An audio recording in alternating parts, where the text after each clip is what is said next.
السلام علیکم جی، میں ہوں آپ کا میزبان میاں طاہر محمود۔ آج میں ایک نئی خبر کے ساتھ آپ کی خدمت میں حاضر ہوں۔ ڈی پی اوکاڑا محمد راشد ہدایت کا کھلی کچہری کا انعقاد۔ اوکاڑا پولیس کا عوامی رابطہ مضبوط بنانے کے لیے عملی اقدامات۔ ایک روز میں 3 مختلف مقامات پر کھلی کچہریاں لگائی گئیں۔ تھانہ صدر اوکاڑا کے علاقہ جامع مسجد ابو بکر صدیق اور گلبرگ سٹی میں کھلی کچہریاں منعقد کی گئیں۔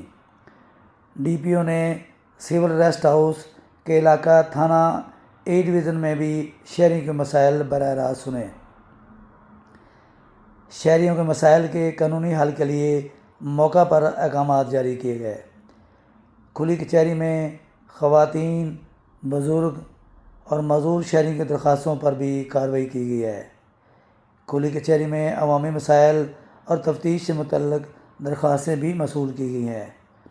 میرٹ پر کام نہ کرنے والوں کے خلاف کارروائی ہوگی۔ شہریوں نے ڈی پی او راشد ہدایت کی جانب سے فوری ریلیف پر اظہار اعتماد کا اظہار کیا ہے۔ اگلی خبر تک کے لیے اپنے میزبان میاں طاہر محمود کو اجازت دیجیے۔ اللہ حافظ۔